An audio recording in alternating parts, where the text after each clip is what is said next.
네, 오늘은 우리가 느헤미야서를 오늘 새로 시작할 그러한 날입니다.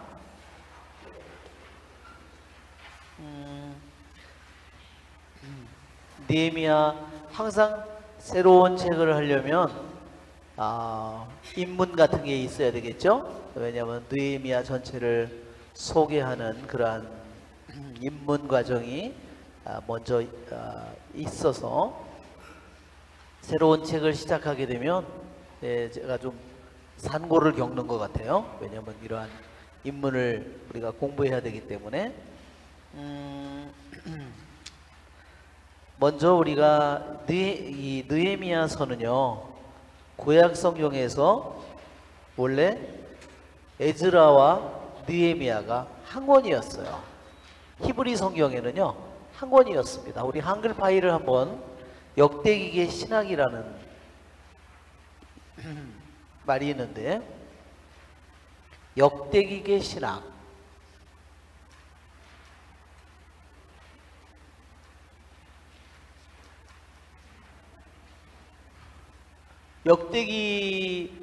역대기는 창세기서부터 이스라엘의 멸망까지를 전체를 다스린다 그랬, 그 전체 역사를 기록한다 그랬죠? 예. 그래서 이 역대기는 말하자면 이스라엘의 멸망, 귀향, 모든 것을까지 지켜본 후에 다시 이스라엘의 역사를 되돌아보면서 이스라엘의 역사를 다시 하느님의 시각으로 다시 이것을 기록한 내용이 역대기서입니다. 그래서 유대인들에게 있어서 이 역대기는 창세기서부터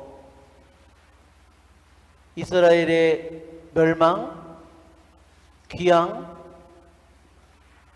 귀환, 이 모든 것과를 다 지켜본 후에 나온 거예요. 그래서 구약 성경에서 역대기 성경은요 맨 마지막 권입니다. 유대인들에게는요 이것이 무슨 뜻이에요? 이스라엘의 전체 역사를 끝까지 다 지켜본 마지막에 다시 과거의 전체를 하느님의 창조서부터 모든 것을 다시 되돌아보면서 다시 하느님의 시각으로 모든 것을 다시 이것을 기록한 내용입니다. 그래서 이런 거는요 우리가 신약에서 어디서 볼 수 있는지 아세요? 예수님이 제자들을 3년 동안 데리고 교육했잖아요. 근데 맨날 예수님 말할 때 제자들이 하루하루 기록했을까요? 예수님이 지금부터 내가 말한다, 너 받아 적어. 그러면서 예수님이 오늘은 산중에서 제1일차, 제2일차 이렇게 해서 기록하지 않았죠? 예수님이 하신 말씀을 제자들을 데리고 다니면서 그것은 제자들에게 매일매일 보고 듣고 하면서 그 경험이, 예수님에 대한 경험과 그 모든 것이 예수님에 대한 모든 기억이 제자들에게, 사건과 모든 것들이 예수님의 제자들의 기억 속에 들어가 있었어요. 그렇죠? 그런데 예수님의 여기에 다시 여기에 이 시각으로 다시 이 과거를 모두 다 되돌아본 거예요. 다 말하자면 이 시각으로 다시 이스라엘 역사 전체를 되돌아본 것처럼 신약도 마찬가지예요. 예수님의 탄생서부터 예수님의 죽음, 예수님의 이 모든 것을 그들은 하나하나 겪었지만 나중에 예수님의 부활이라는 렌즈로 예수님의 다시 탄생서부터 다시 다 바라보게 됐겠죠? 예, 부활이라는 렌즈로 다시 예수님의 삶을 완전히 새로운 눈으로 바라보게 됐어요. 이제까지 자기가 그 다음에 성령 강림이라고 하는 그런 것은 어떻게 될까요?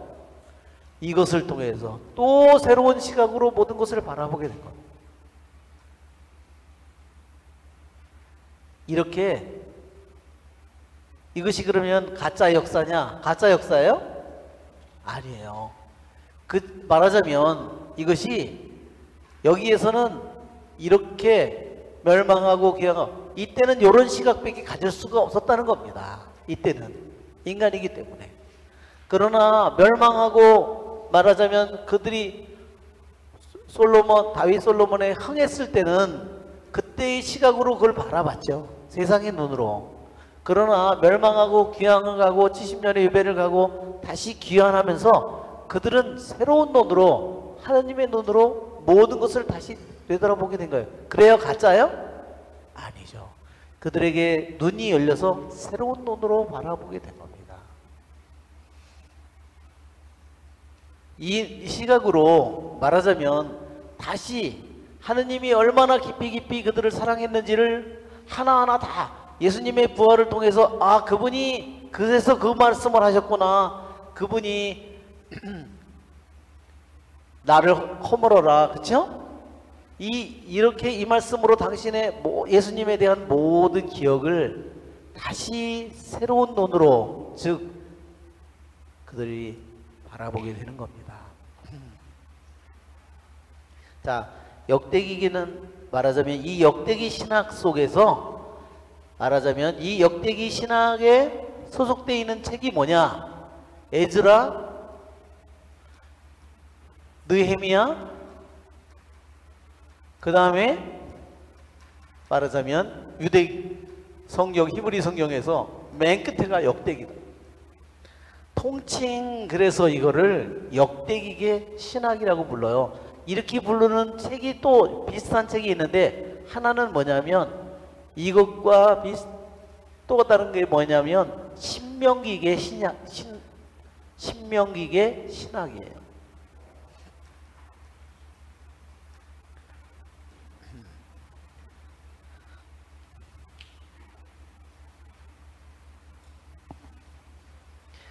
자, 우리 한글 파일을 보면 히브리 성경에서는 두 권이 뭐라고요? 원래 한 권으로 한 제목으로 에즈라 느헤미야라는 한 제목으로 묶여 있었다. 이렇게 됩니다. 히브리 성경에는 원래. 근데 오늘날 히브리 성경은요 나눠져 있어요. 에즈라 느헤미야가. 왜냐하면 그리스도교의 영향을 받아가지고요 다시 이것을 나눴습니다. 자, 그리스어 구약 성경에는 이 두 권은 연속되는 두 개의 장으로 되어 있는 한 권으로 되어 있습니다. 그래서 여기에 그리스어 구약 성경이 셉투아진타예요. 70인역. 70인역에서는요 이거를 뭐라고 부르냐면 에스드라 2라고 불러요. 또한 동방정교에서는 에스드라 1도 있는데 동방정교에서는 에스드라 1과 에즈라 느헤미야 이거를 다 정경에 포함시킵니다. 에스라 1은요, 이것은 에스드라 1은 뭐에서 만든 거냐면요, 역대기 학원에 있는 이야기들을 모아서 만든 책이 에스드라 1이에요.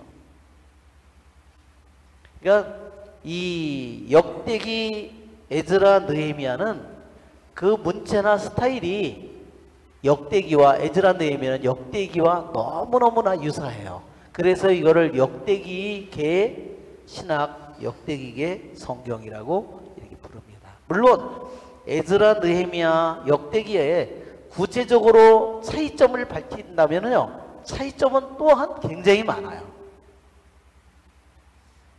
그것은 그 차이점을 여기서 다 우리가 전문적으로 그것을 공부하지는 않을 거예요. 하여튼 그러한 것이 있다는 거.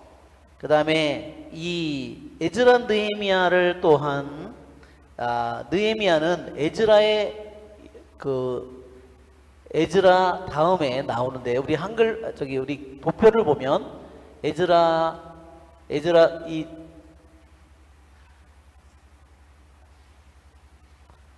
이 도표 말고 우리 다음 도표를 이 도표를 보면, 자, 이 도표는 우리가 많이 그 전에도 봤죠? 자, 에즈라 1장부터 6장까지는 드룹바벨이 와서, 이 드룹바벨은요 유대의 마지막 왕인 치드키야 위에 여호야킨 왕이 있어요. 끌려간. 치드키야는 나중에 눈이 멀어서 끌려갔지만 그 전에 있던 왕이 여호야킨이고 치드키야는 삼손이라고 그랬죠. 근데 이 여호야킨의 아들이 말하자면 아들 손자가 말하자면 여기에 저룹바벨이에요. 자, 이 에즈라 1장부터 6장까지는 1차 귀향, 약 5만 명 조각 귀향한 거예요. 그 다음에 에즈라 7장부터 10장까지는 2차 귀향. 누구를 통해, 누가 인도에서 왔어요? 에즈라가 데리고 왔어요. 그래서 강변에 다 모여보니까 뭐가 없어요? 사제들은 있는데 레위들이 너무 없었죠? 그래서 사람들을 보내가지고 그 레위들이 머무는 곳에 사람들을 보내서 레위들을 잔뜩 데리고 왔어요. 그래서 2차 귀향을 했는데 이 에즈라 1장하고 7장 사이에는 58년의 간격이 있어요. 요 시대에 누가 요 에스텔서의 배경이 요 사이에 있는 간격에 이 책이 나온 거예요. 에스텔의 배경은 요 515년 BC 성전이 완공된 후에 그 다음에 에즈라가 데려오기 2차로 귀향하기 전에 요 시대를 배경으로 에스텔서가 쓰여진 겁니다. 자, 그리고 에즈라서 후에 13년의 간격이 있어요. 그 후에 느헤미야서가 시작됩니다. 그래서 444년 내지 445년. 왜냐하면 이 사람들은요 즉위한 해는 계산을 하지 않아요. 그래서 그 다음에 그거를 445 BC 그 해에 즉위했고, 말하자면 여기 아르타크세르크세스 왕이 445년 BC에 즉위했고 그 다음에를 통치제 1년이라고 불러요. 그래서 444, 425 이렇게 나와 있습니다. 자, 여기는 지난번에도 우리가 공부한 것처럼 여기 저룹바벨과 이 사람들은 예언자 학가이와 스가랴의 격려를 힘입어서 하느님 말씀의 격려를 입어서 수많은 반대에도 불구하고 성전을 드디어 완공하죠. 그것이 515년이에요. 그 다음에 성전은 완공되었지만 이 사람들은 뭐예요? 돌아온 사람들이 율법을 지키지 않는 부분이 너무 많았어요. 이것은 말하자면 외적인 성전을 건설했다고 한다면 에즈라는 모세가 가르친 율법대로 어떻게 제사를 드려야 되고 어떻게 그들이 하느님의 거룩함을 더럽히지 않고 자기의 백성을 더럽히지 않고 어떻게 깨끗하게 하느님을 섬기는지 그들이 내적으로 영적으로 이스라엘 백성을 다시 건설한 거예요. 이것은 외적인 건설이라고 한다면 이것은 내적인 건설이에요. 그렇지만 13년의 간격을 후에 느헤미야가 등장하는데 느헤미야는 여기에 문제는 뭐냐면 여기는 성전은 지어졌지만 뭐가 없어요? 성벽이 없어요. 성벽이. 그것이 바로 느헤미야서의 주된 내용의 배경입니다.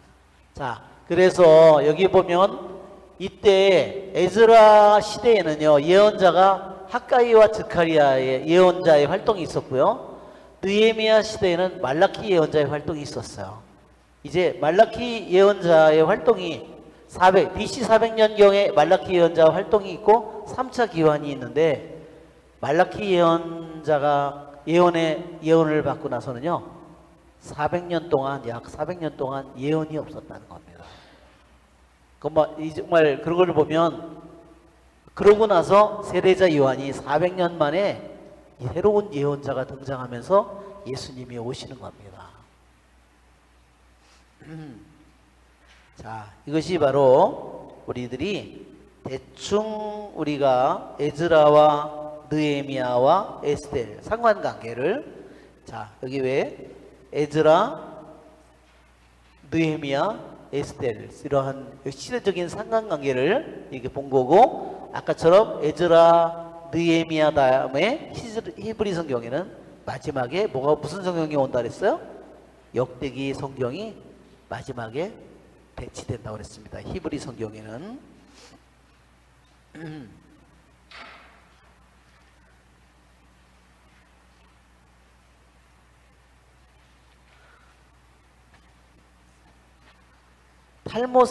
탈무드에서는 이렇게 얘기합니다. 에즈라서의 1차 저자는 누구냐? 에즈라서의 1차 저자는 에즈라다, 이렇게 얘기했습니다. 그러면 2차 저자는 누구일까요? 느헤미야다, 그렇게 얘기했어요. 그것은 굉장히 올바른 시각인 것 같아요. 결국은 느헤미야서를 시작하고 대개 그것을 주된 내용을 만든 것은 에즈라지만 그 내용을 완전히 완성시킨 거, 책을 완전히 마감하고 완성한 것은 느헤미야라는 얘기입니다.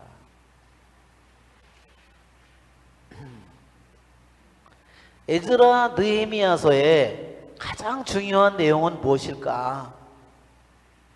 그것은요, 구약의 예언의 말씀이 성취되는 겁니다. 이것이 가장 중요한 내용이에요.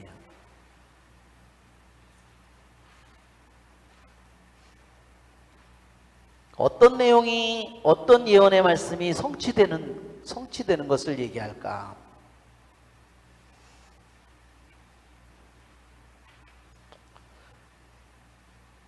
우리 예언의 성취 도표가 있는데, 예언의 성취 도표를 보면 여기 위에 여기죠? 요거. 네.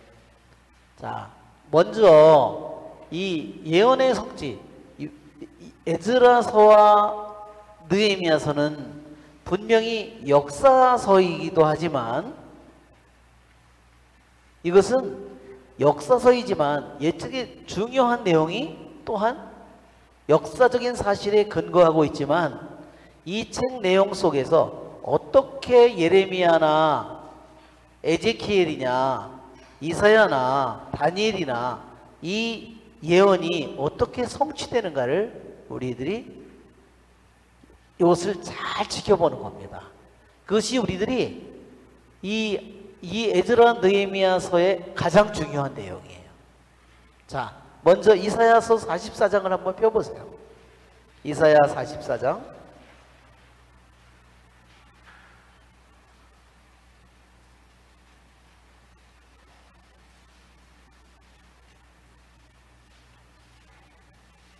자, 이사야 44장 28절에 보면 한번 읽어볼까요? 나는 키루스에 대하여 말한다. 그는 나의 목자.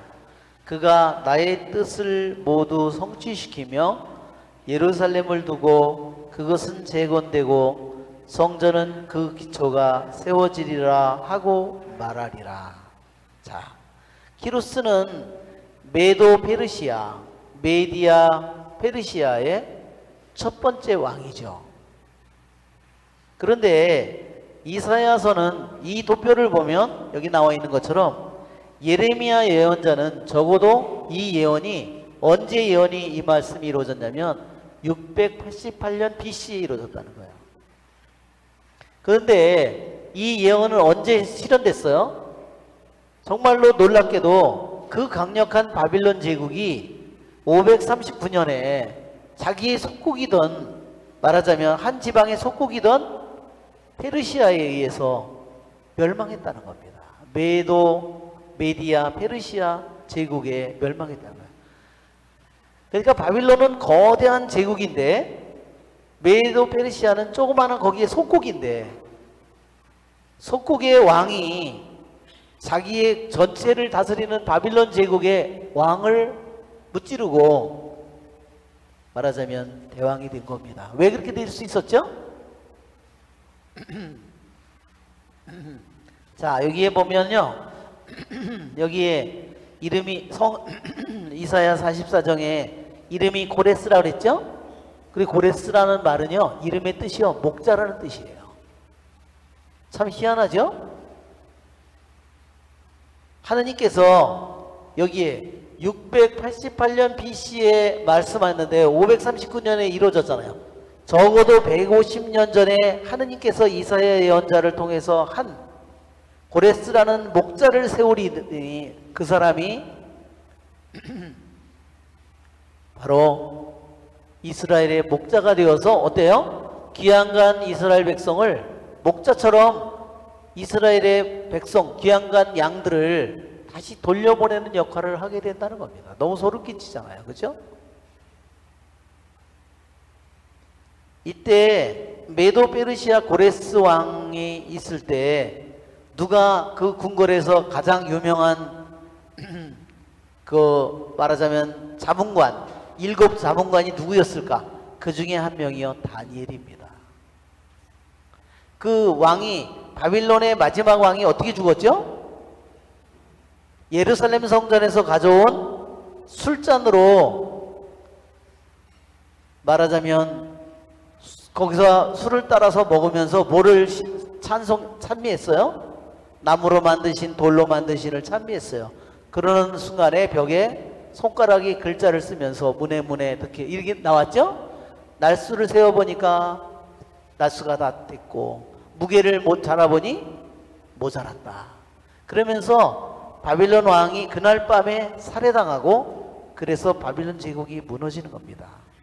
자, 그 예언은 그러면 다니엘서 5장을 한번 펴보세요. 다니엘서 5장, 에제키엘서 다음이 다니엘서입니다. 다니엘서 5장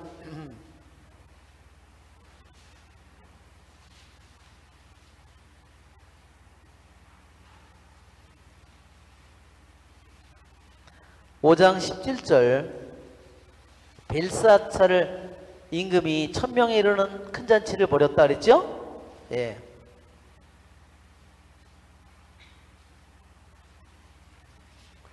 17절부터 30절 사이에 말하자면 임금님의 아버지 느부갓네살이 정말로 크나큰 위력과 영광과 영화를 가진 임금이었지만 20절에 그러나 마음이 우쭐해지고 정신이 완고해져 오만하게 행동하다가 왕자에서 내몰리고 영광도 빼앗기셨습니다. 어떻게 됐어요? 짐승처럼 변해가지고 소처럼 풀을 뜯어먹는 대왕이 그런 정신이 넋이 나가가지고 그렇게 됐죠? 벨사차르 아버지가 그렇게 됐어요. 그런 얘기를 다 알고 있는 그 아들이 왕이 되어서 글쎄 그런 일을 했습니다.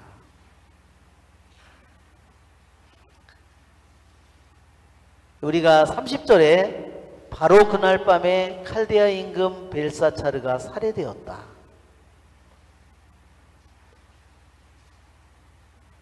하느님께서 바빌론이 누구도 상대하기 힘든 대제국이었지만 하느님께서는 바빌론을 심판하리라고 이미 예언하셨다는 겁니다.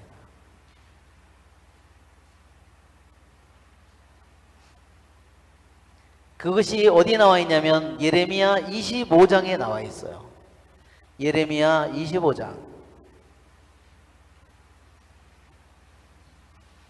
예레미야 25장. 하느님께서 그 강력한 바빌론 사람들이 얼마나 잔인하다고 그랬어요? 예, 정말 입술에다 낚싯바늘을 껴가지고 사람들을 그냥 손가락 하나로 수십 명씩 끌고 다니는 사람들이에요. 25장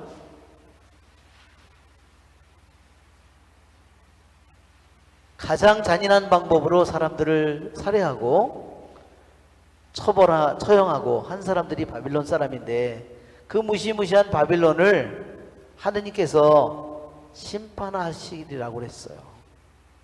그것이 25장 12절. 그러나 이른 해가 끝난 뒤 내가 바빌론 임금과 저 민족도 그들의 잘못을 물어 칼데아인들의 땅과 함께 벌하고 그들을 영원한 폐허로 만들겠다. 예. 이 예언의 말씀이 그대로 고레스 왕을 통해서 다 이루어집니다. 그리고 70년의 기양살이 예레미야 29장을 뒤에 29장을 가보세요. 뒤로 한 몇 장 더 뒤에 29장 10절을 보면 주님께서 이렇게 말씀하신다. 너희가 바빌론에서 이른 해를 다 채우면 내가 너희를 찾아 너희를 이곳에 다시 데려오리라는 은혜로운 나의 약속을 너희에게 이루어 주겠다. 그쵸? 그 모든 계획이 바로 고레스를 통해서 모두 다 이루어집니다. 예, 예레미야 예언자는 이 유다의 멸망을 보면서 70년이 지나면 70년의 안식, 말하자면 안식을 채우면 다시 되돌아오리라는 예언을 이미 남겼습니다. 그러니까 에스라서 또 느헤미야서 다니엘서에 모든 이 말씀들은 다니엘이 이제 귀양 70년이 끝나고 다시 돌아갈 때가 된 거를 다니엘이 묵상하고 있죠?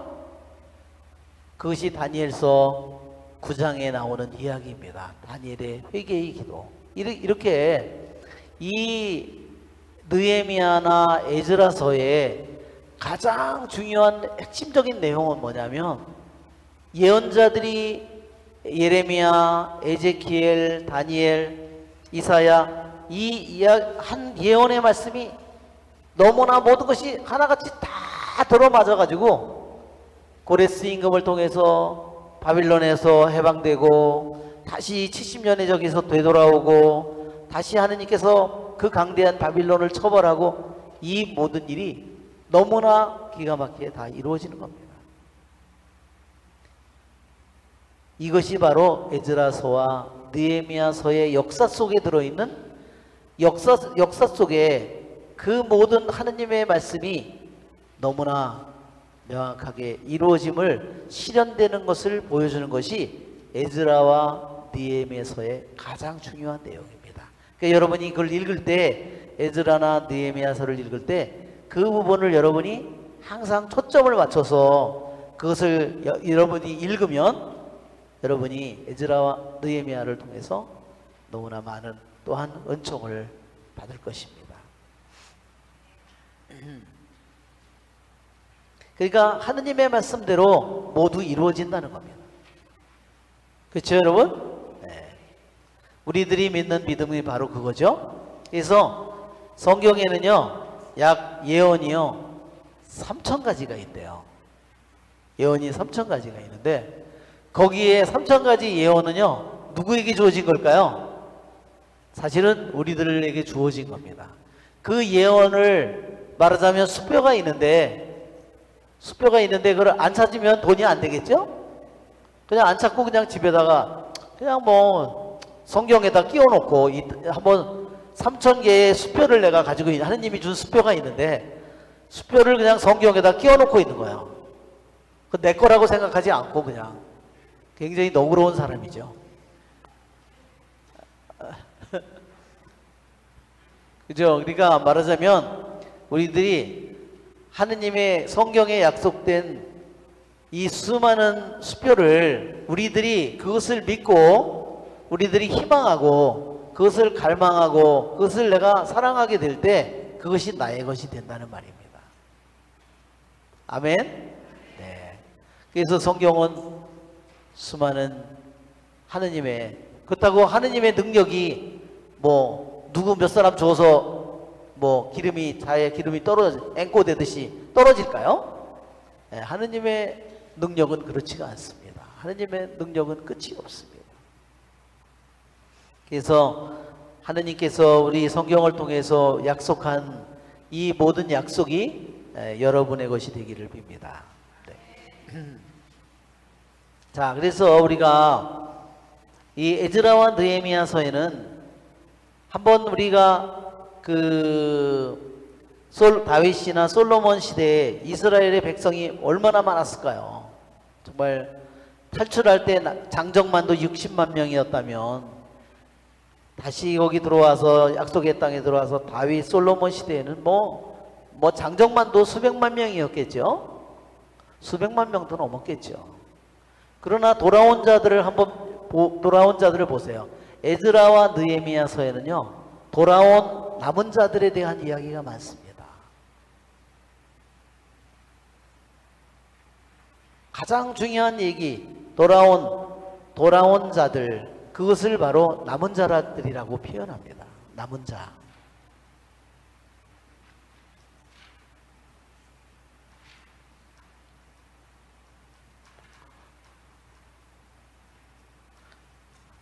자, 1차 기환에 몇 명이었어요? 약 5만 명이라 그랬죠? 2차 기환에 약 다 합치면 약 5천 명 가량 돼요. 그러면 5만 명에 5천 명에 뭐 3차 기환 다 합쳐봐야 뭐 6만 명도 안 될 것 같아요. 이렇게 수백만 명 중에서 죽고 또는 페르시아나 아시리아 니니베나 또는 바빌론이나 그 많은 지역에 흩어져서 또는 뭐 모압이나 무슨 뭐 에집트나 뭐 시리아나 이런 데 가서 다 도망간 사람들, 그 사람들 너무너무나 많겠지만 돌아온 사람은 6만 명도 안 되는 이 사람들을 통해서 여기서 새싹이 나온다는 겁니다. 이새의 그루터기에서 뭐가 나오죠? 새싹이 나오는 거와 똑같습니다.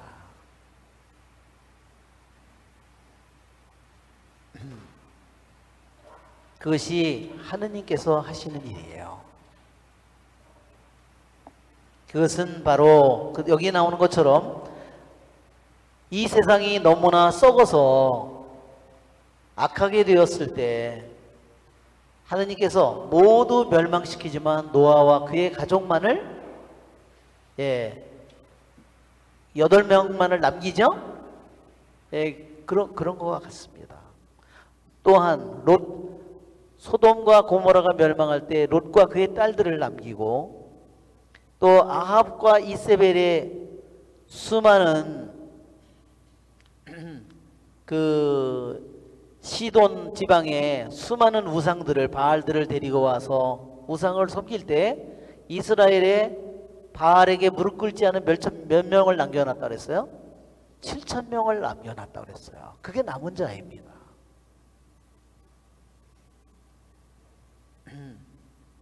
자, 이처럼 이 느헤미야서에 우리들이 이러한 중요한 내용이 말하자면 그 예언의 시련, 예언자들을 통해서 주어진 예언의 시련, 너무너무나 많은 고통과 시련, 암흑처럼 보이지만 그러나 그것을 모두 들여다볼 때 도저히 이루어질 수 없는 하느님의 섭리와 예언의 시련이 그 가운데 말하자면 든든히 자리 잡고 있는 것입니다.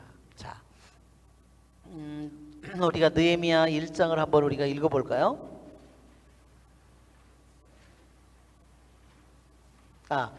먼저 이 느헤미야 전체 개관을 한번 봐야 되겠죠? 자, 느헤미야 전체 개관 도표를 보면 프린트물 나눠졌죠? 자, 이 느헤미야 전체 개관을 보는데 이 전체 개관을 보면 느헤미야서의 가장 중요한 내용이 뭔지를 우리가 또 보게 돼요. 자, 한번 도표를 볼까요? 자, 유다의 남은 자들이 귀환합니다. 요점은 예루살렘 벚꽃이 느헤미야의 업적을 여기서 말하자면 전반부에서 얘기하고 느헤미야서 후반에는 율법의 순종함으로 백성들이 회복하는 여기에 다시 에즈라가 등장해요. 자, 여기에 요점은 예루살렘 복구예요. 그리고 백성들이 다시 율법에 순종함으로써 백성들이 회복하는 내용이고, 즉 이 내용은 회복과 복구예요. 여기에 중요한 내용은 계약입니다. 다시 시나이 계약과 무슨 계약? 다윗의 계약. 자, 시나이 계약의 계약 내용은 뭐죠? 십계명입니다. 다윗의 계약 내용은 뭐죠? 예, 내 나라 내 왕조가 영원히 이어지리라 하는 겁니다. 사무엘 학원 7장에 있는 이 두 가지 계약이에요. 시나이 계약과 다윗의 계약. 다 여기에 이 에즈라 느헤미야는 구약 성경을 이루는 중요한 뼈대는 뭐냐면 이 계약이에요. 구약에 그래서 대표적인 7계약이 있다고 그랬죠. 그 전에 7계약, 아담과 하와가 첫 번째 계약이라고 그랬어요.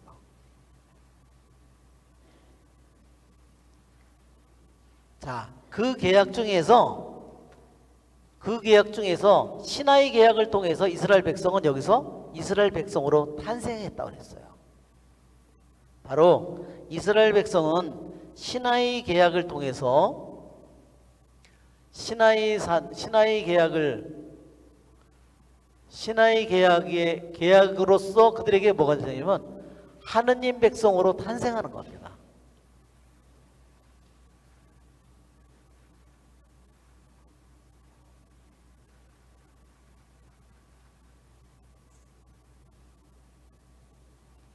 자, 이것이 구약의 교회예요. 이것이 구약의 에클레시아예요. 구약의 교회.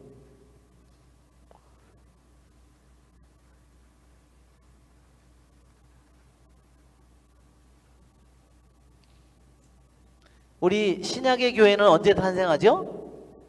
오순절날에 탄생하죠? 예. 이게 구약의 교회가 탄생한 날이 언제인지 아세요? 무슨 날? 오순절날에 탄생한 겁니다.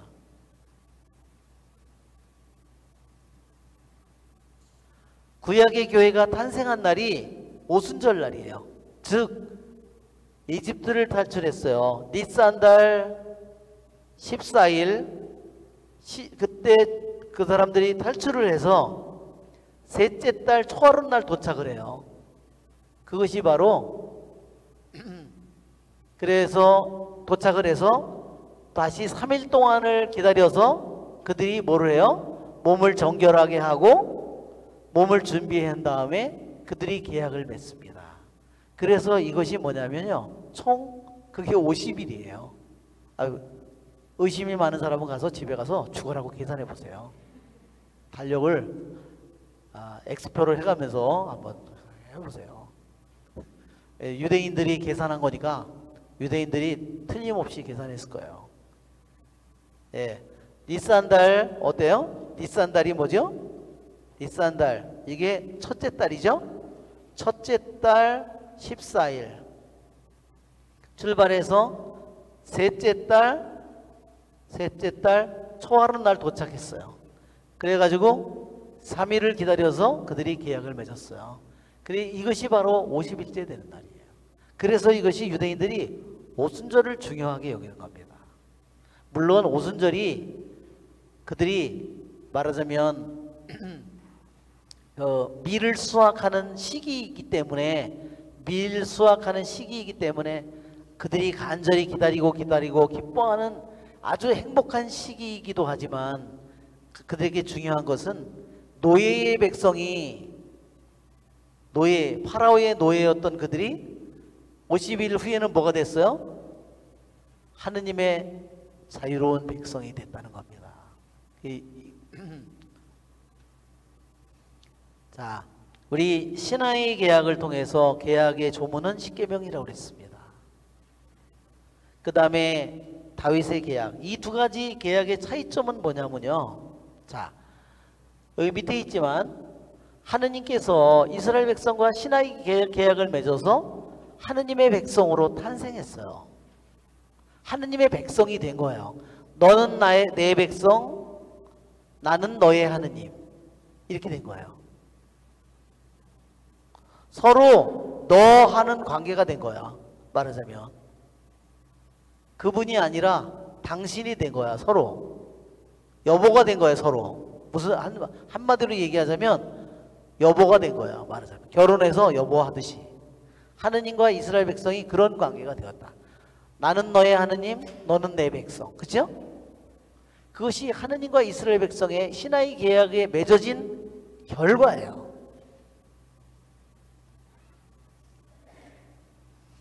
그런데 이 계약에는요, 여기서 항상 뭐냐면 신명기 28장, 레위기 26장에 있는 것처럼요, 토라에 순종하면 축복을 받지만 토라에 불순종하면 심판과 저주를 받아요. 레위기 26장, 그렇죠? 여러분 우리가 레위기 26장이 묵시록의 전체 구조라고 그랬죠? 레위기 26장을 보세요. 그래도 말을 안 들으면 7배로 벌하리라. 그래도 말을 안 들으면 7배로 벌하리라. 그래도 말을 안 들으면 7배로 벌하리라 하는 내용이 레위기 26장에 있어요. 순종에 따르는 상, 거역에 따르는 벌. 레위기 26장에 나오죠? 자, 26장에 보면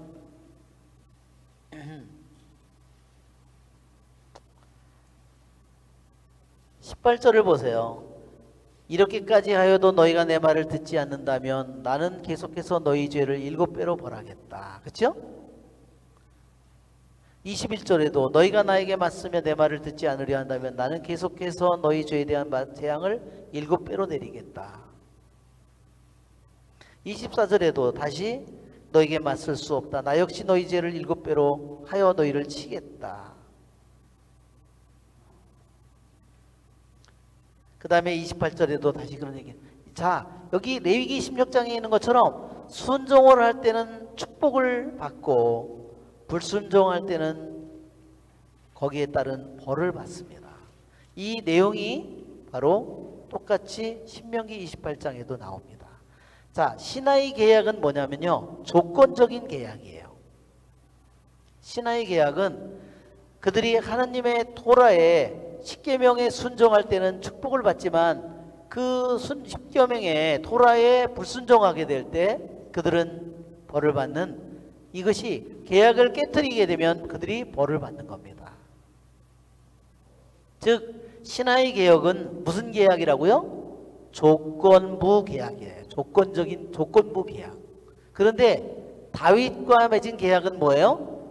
나는 내 나라, 내 왕조, 내 후손을 영원히 내 왕조를 세우겠다 했어요.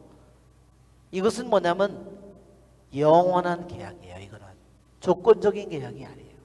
설령 내가 잘못한다 하더라도 시편에 있는 것처럼 설령 그들이 내 법을 버린다거나 내 계명을 지키지 않는다 하더라도 내 은총만은 거두지 않으리라. 내 자비만은 그들에게서 거두지 않겠다는 겁니다. 왜? 내가 성성을, 나의 거룩함을 걸어서 맹세한 것이니 나는 그것을 절대로 취소하지 않겠다는 겁니다. 그러나 그들에게 이것이 바로 다윗에게 준 영원한 계약이에요. 그것을 취소하지 않는 겁니다. 설령 하느님께서 그들의 죄를 벌하기는 채찍으로 몹시 치리라, 채찍으로 다스리겠지만 벌을 안 하지는 않고 그들에게 벌을 내리지만 영원히 이 왕조를 세우겠다는 약속은 취소하지 않아. 왜 그랬을까요? 메시아 때문에 그런 겁니다. 메시아를 보내주겠다는, 다윗의 후손 가운데서 왕조가 이어지고 그 가운데서 메시아가 오리라는 이 약속은 절대로 취소하지 않는 거예요. 아무리 다윗 왕조가 썩어도 절대로 다윗 왕조의 후손 가운데서 메시아가 오리라는 이 약속은 절대로 취소될 수 없는 영원한 계약입니다. 그렇죠, 여러분? 네.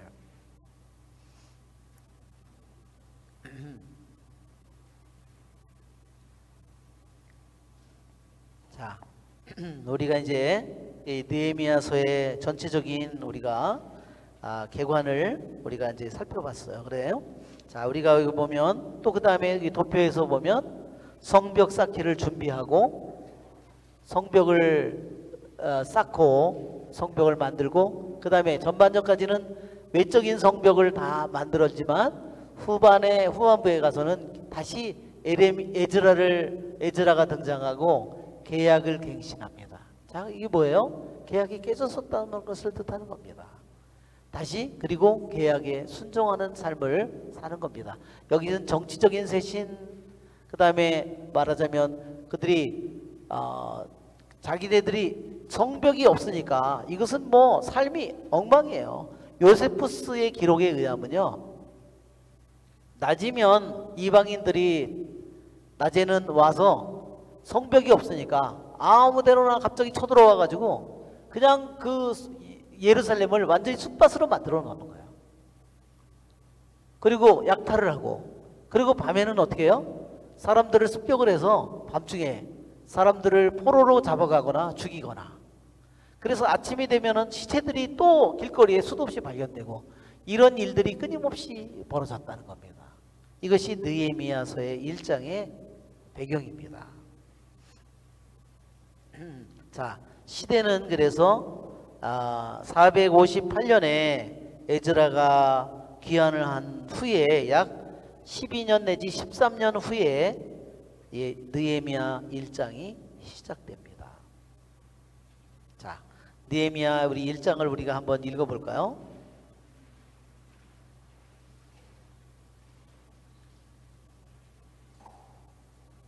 자, 느헤미야 1장. 느헤미야가 유다로부터 슬픈 소식을 듣다. 같이 읽어볼까요? 하칼랴의 아들 느헤미야의 말.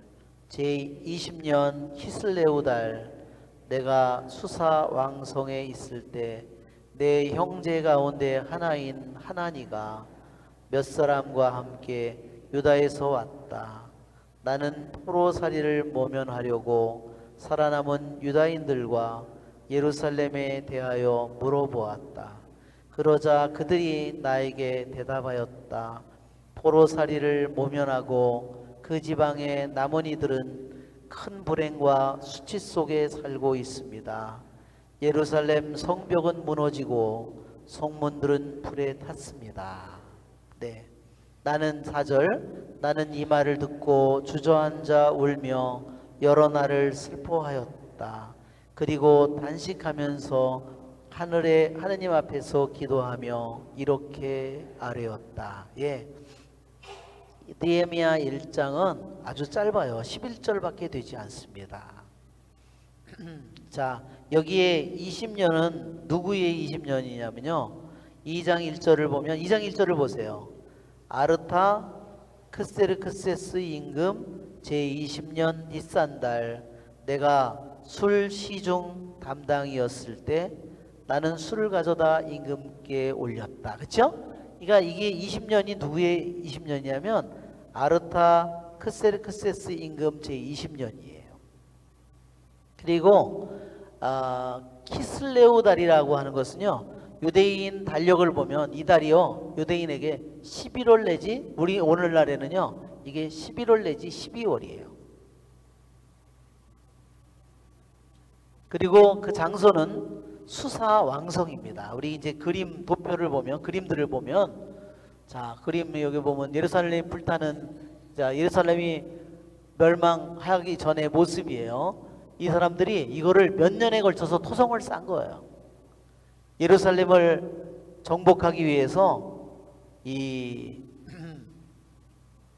바빌론의 느부갓네살 왕이 여기에다가, 왜냐하면 예루살렘 성벽은요, 그게 계곡 위에다가 세워져 있기 때문에 그냥 평지에 성벽을 쌓은 것보다 훨씬 더 높은 거예요. 계곡이니까.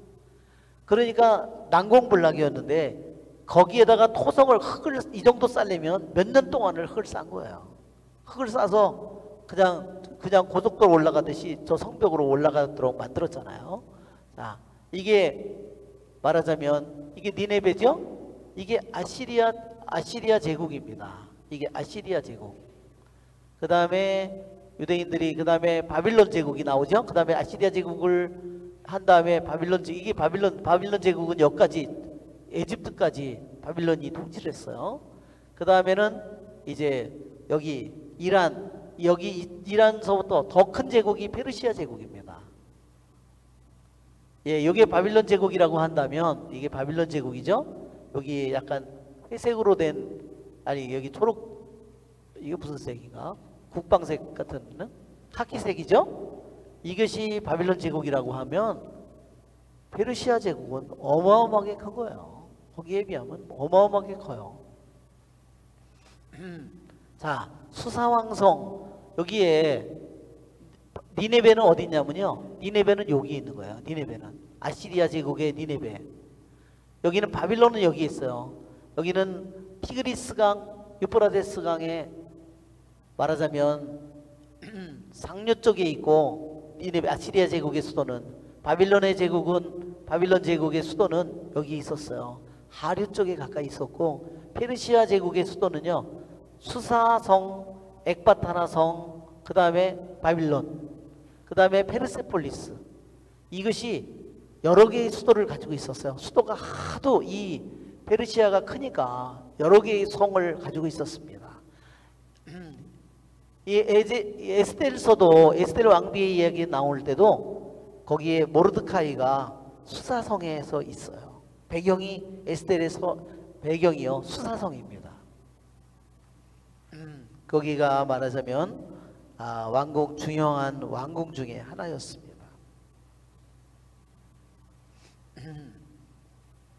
자, 이때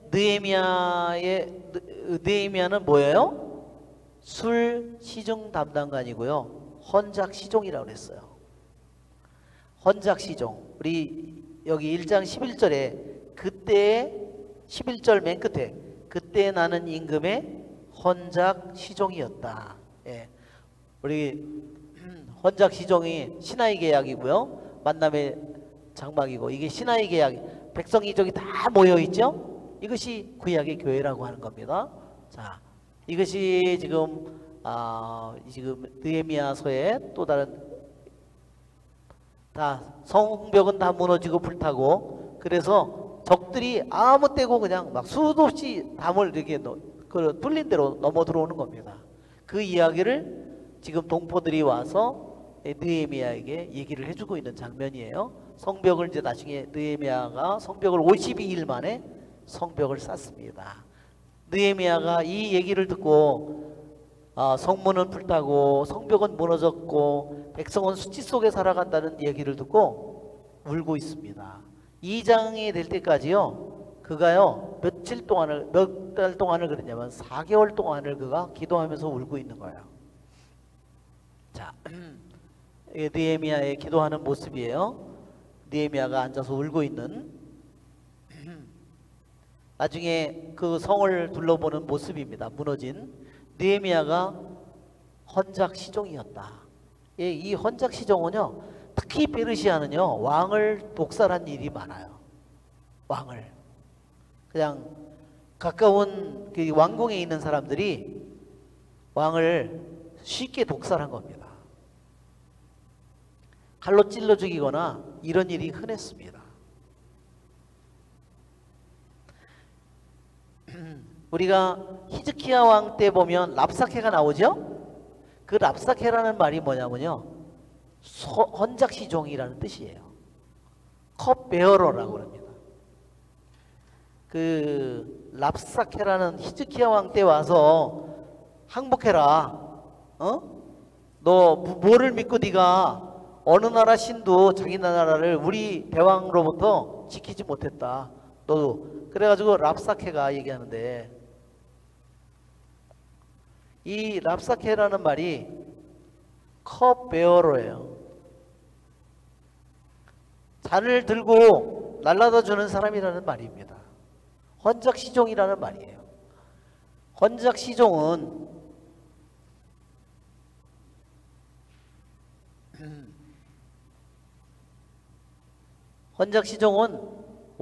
그러니까 포도주를 먹을 때 제일 독약을 타면 빨리 죽어요.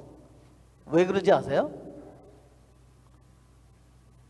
술은 몸 안에 흡수가 잘 돼요. 왜냐면 소화시킬 게 없잖아요. 술을 소화시킬 게 뭐가 있겠어요. 먹으면 그냥 말하자면 혈관으로 얼마 후에 흡수되는 겁니다. 그런데 거기다가 독을 타면 어떻게 되죠? 예, 몇 마디 하다가 갑자기 이렇게 되는 거예요. 그래서 헌작시종은 술을 어떻게 따라줬을까요? 왕에게 자기가 술병에서 술을 따라 가지고요, 자기가 먼저 마시고 그 다음에 그걸 왕이 보고 거기서 다시 따라주면 그걸 먹는 거예요. 그리고 음식도 마찬가지고. 이 거대한 나라를 다스리는 왕이, 황제가 독 하나에 죽을 수 있기 때문에 인간이잖아요. 그러니까 이 헌작시종의 위치가, 여기에 보면 랍사케가 대군을 이끌고 왔어요. 헌작시종이 말하자면 대군을 이끌고 왔는데요. 아니 궁궐에서 술이나 따르지 임금한테. 아니 제가 왜 히즈키야 왕을 한테 와가지고 저거를 말하자면 협박을 하고 있느냐.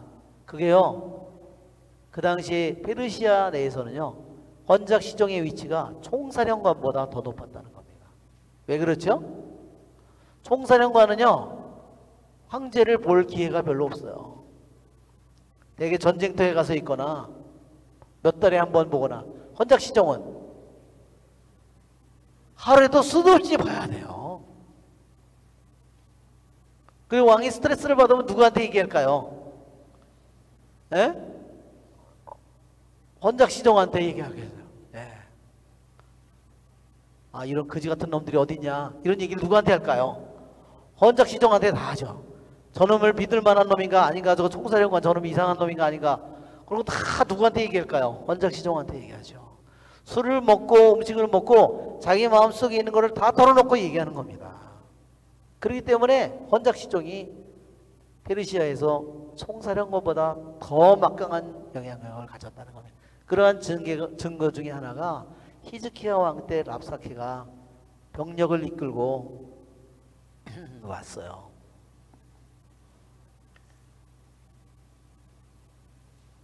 자, 예, 우리 29분이네요. 그럼 우리 쉬었다가 우리 두 번째 시간 하겠습니다.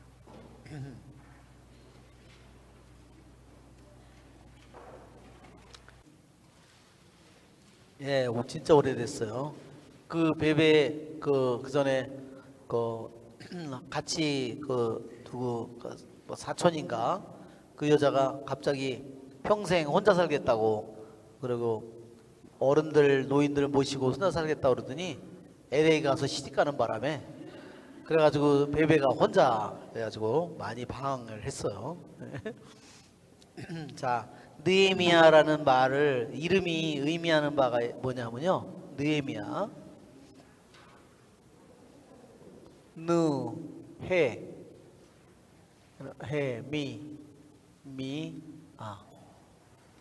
하나는 이렇게 붙어있는 해고요, 이거는 붙어있는 그래서 느헤미야, 이 말은, 이거는 끝에 야는 물론 항상, 이것은 야는 야훼의 앞말이에요. 그래서 하느님께서 위로하신다, 이런 뜻입니다. 자, 말의 뜻은, 이것은 하느님이고 하느님께서 위로하신다.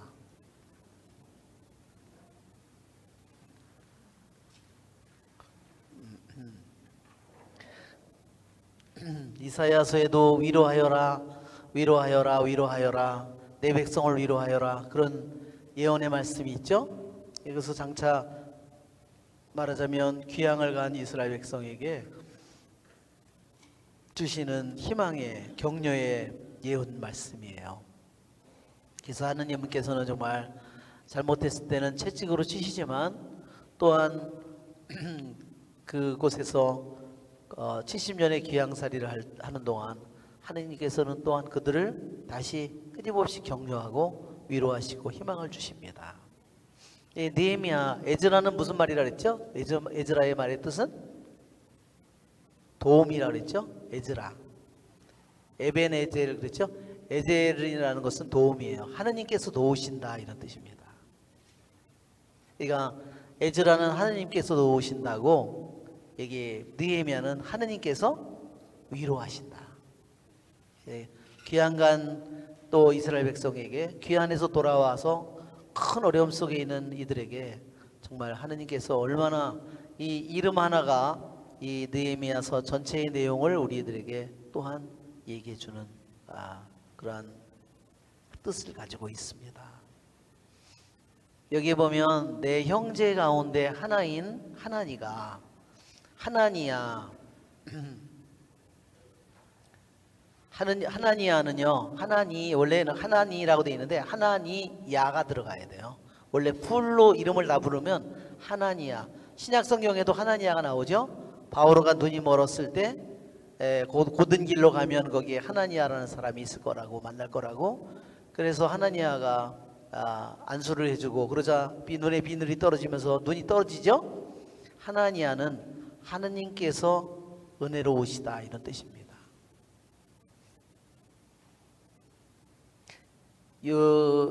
유대인 에집트에서 엘레판틴이라는 지역에서 발견된 파피루스를 읽어보면 거기에 하나니가 나오는데 그 기록에도 하나니가 나오고, 그 다음에 사마리아의 산발랏이라든지 반대하던 사람들 있죠. 그 사람들의 이름이 다 나와요, 그대로. 그런데 이 하나니아는 뭐냐, 그 당시 유다에서요 아주 힘 있는 지도자였어요.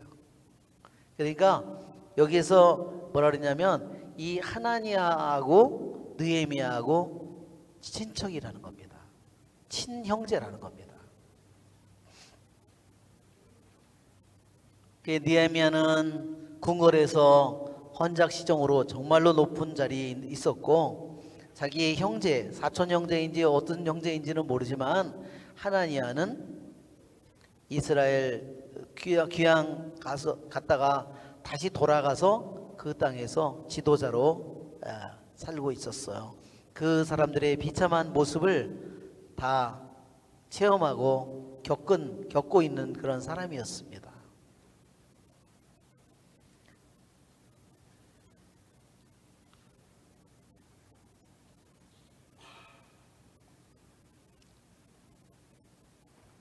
그들이 나에게 포로살이를 모면하고 지방에 남은 이들은 큰 불행과 수치 속에 살고 있습니다.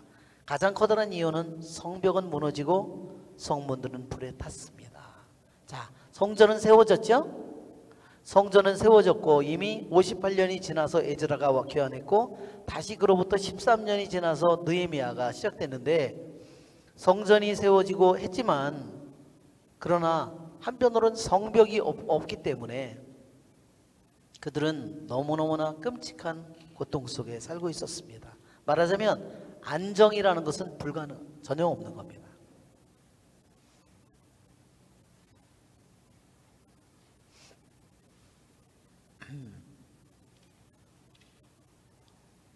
성벽은 에제키엘서 42장 20절에도 보면 성벽은 중요한 역할이 뭐냐면요, 우선 바깥으로부터 밤이 되면 어떻게 될까요? 해가 떨어지면요 성벽의 문을 무조건 닫아버리는 겁니다.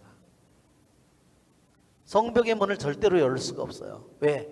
캄캄한 밤에 어떤 적들이 쳐들어와서 거기 둘러싸고 있는지를 알 수 없기 때문에 밤에는 절대로 성벽문을 열지 않는 겁니다. 그런데 성벽이 다 무너져 있고 성문은 다 불에 탔으니 이러니 뭐 마음대로 다 털어가라는 이런 뜻입니다. 즉 성벽의 역할은 우선 외부의 밤중에 적으로부터, 도둑으로부터 그 성의 사람들을 안전하게 지켜주는 안전을 위해서 최고의 안전과 보호장치입니다. 그런데 그 성벽이 없기 때문에 그들은 아무 때고 도난을 당하고 아무 때고 그들이 끌려가고 아무 때고 그들이 죽을 수 있는 그러한 속에서 살아가는 겁니다.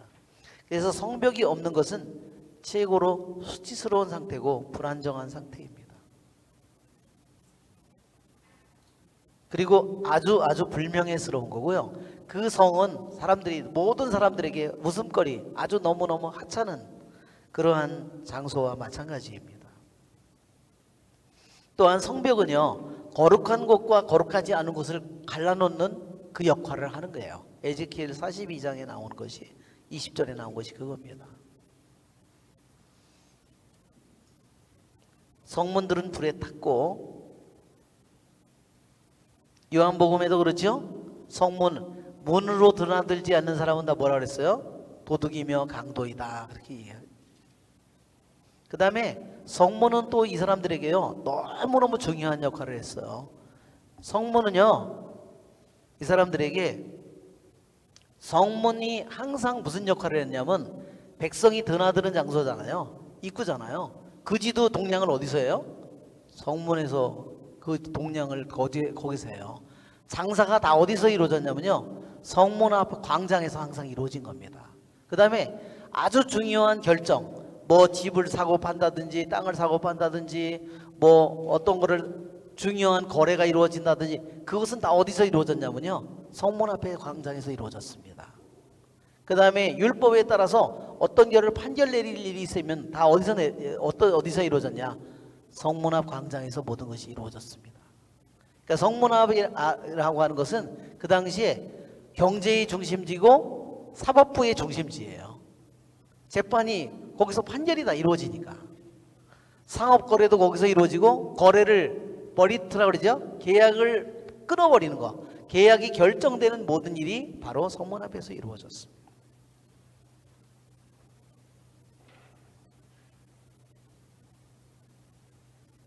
그래서 여기에 예루살렘 성벽은 무너지고 성문은 불에 탔습니다 하는 이 기절은 의미하는 바가 너무나 의미심장해요.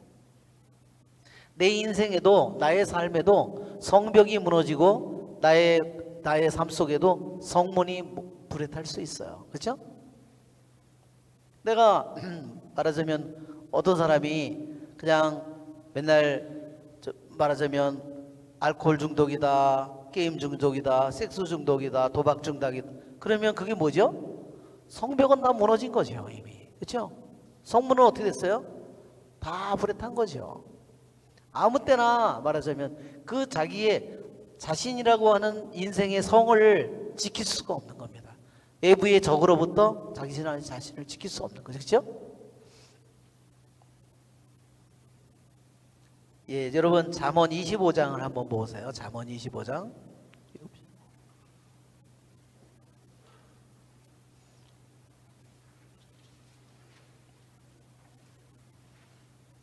25장 28절.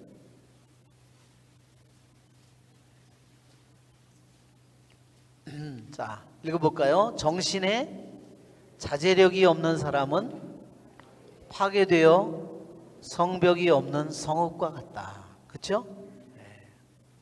너무 기가 막힌 말이죠. 그러니까 이 서양 사람들의 가장 중요한 것은요, 어떤 사람이 한국 사람이 이제 미국으로 이민을 갔어요. 갔는데 한국에서 하는 것처럼 맨날 일 끝나면 술 한잔 먹고 그리고 이제 가요. 그러면 미국에서 그렇게 하면 어떻게 될까요? 그 사람은 한두 번은 일하지만 만약에 그것이 두세 번 계속되잖아요. 그 다음에 끝이에요. 땡. 다시는 쓰지 않습니다. 그 사람을 더 이상 신뢰하지 않습니다. 왜? 셀프 컨트롤을 할 수 없는 사람이에요. 그래서 그것을 말하자면 그러니까 부모를 통해서 아이들이 자랄 때, 그래서 아이들도 다 보면 독방이 되오잖아요.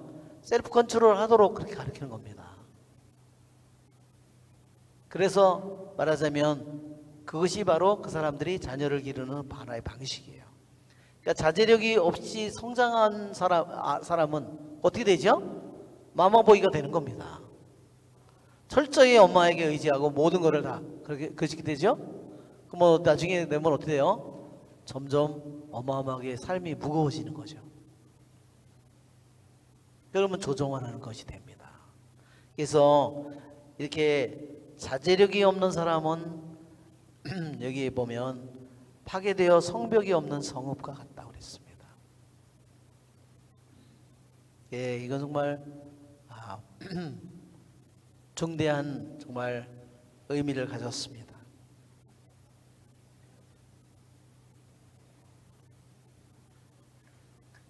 이 성벽이라고 하는 거 나의 삶 속에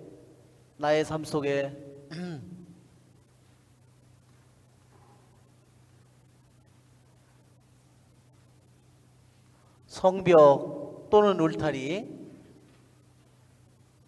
예, 이것이 우리들의 삶 속에 우리가 욥기를 읽어보면 욥기를 한번 욥기 1장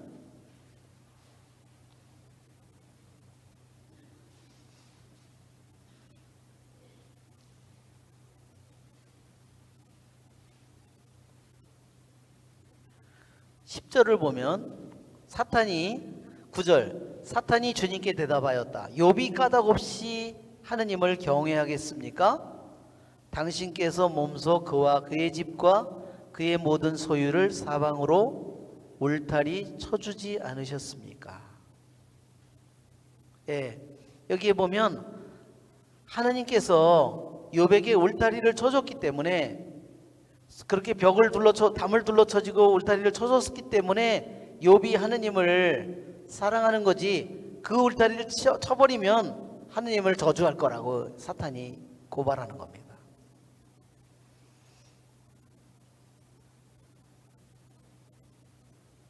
그전에도 우리 영혼육 인간의 영혼육을 얘기했죠? 영혼육을 얘기할 때 영, 그 다음에 혼, 더 밖에 완전히 밖에는 육이에요.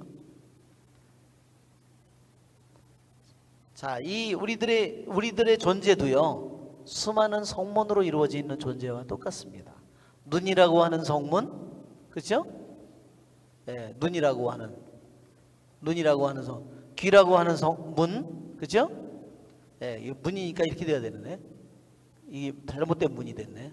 이렇게 문이 이렇게 문이 됐죠? 예, 입도 문이죠? 콧구멍도 문이에요.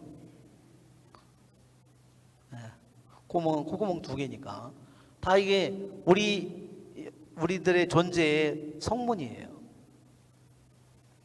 이 성문으로 들어온 거는 다 하나도 틀림없이 기록되죠? 네, 우리들이 먹은 것도요 정확히 우리 몸속에 닿아서 다 기록됩니다. 그렇죠?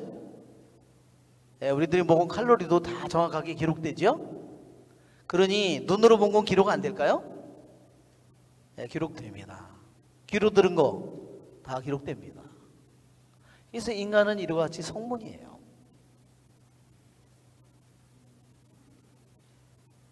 그래서 우리들의 자신의 삶에 이처럼 성벽이 무너지거나 어떤 사람은 성벽이 튼튼하면 어떻게 되죠? 그 영혼이 견고하겠죠. 그렇죠? 어떤 사람은 그냥 이 안에 혼에 지성과 의지에 이런데 살짝만 건드려도 상상의 영역이든 지성이든 의지든 기억이든 상상이든 살짝만 어떤 거 하나만 건드려도 막 폭발을 하면은, 그렇죠? 그래요. 그렇게 되면 성벽이 어때요? 이 성이 어떻게 해요? 성이 금방 흔들흔들하고 막, 예, 여기서 막 김이 나고 분노해가지고 불이 타버리고 막 불길이, 그쵸? 불길이 막 타고 막 이런 일들이 막 쉽게 이것이 생기는 겁니다.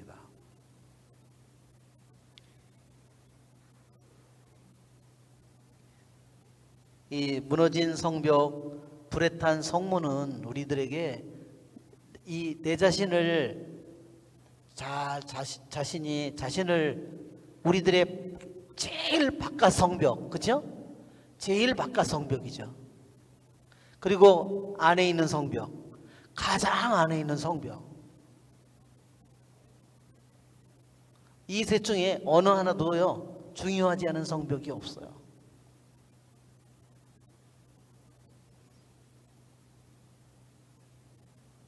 이 안에서, 이 성문에서 어떤 일이 생기고 이 성 안에 성벽이나 이런 데서 성문에서 어떤 일이 생기는지를 하느님은 명확히 알고 계시겠죠? 예. 그래서 우리들 자신을 지키는 일이, 오늘 우리가 복음에 누가 나와요? 헤로데가 나오죠? 헤로데는 나라를 다스리는 임금인데 어때요? 군인들도 많고, 그렇죠? 사람도 죽이고 할 수 있는데 그의 영혼을 움직이는 건 뭐였어요?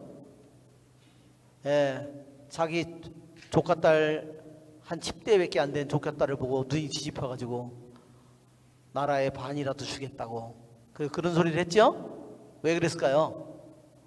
미쳐가지고 그랬죠. 예. 젊은 것 안에 미쳐가지고, 예. 그래가지고, 예. 권력에 취하고 욕망에 취하고, 그렇죠? 예.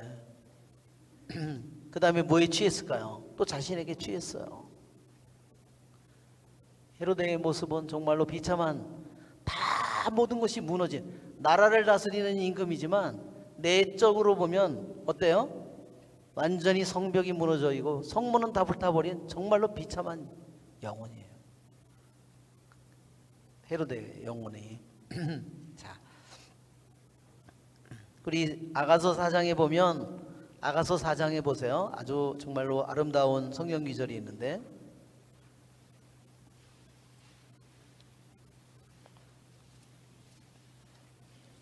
아가서는 영어로는 Song of Songs라고 그럽니다.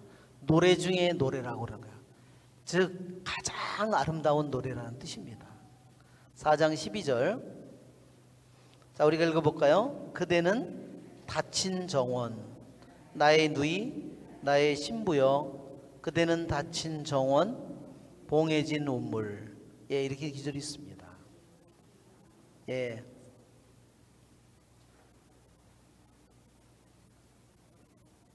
여기에 다친 정원이라는 이것은 뭐냐면 완전히 둘러싸여 있어, 울타리로 둘러싸여 있어서 누구도 주인이 아닌 다음에는 누구도 그것을 들어갈 수 없는 것이라는 뜻입니다.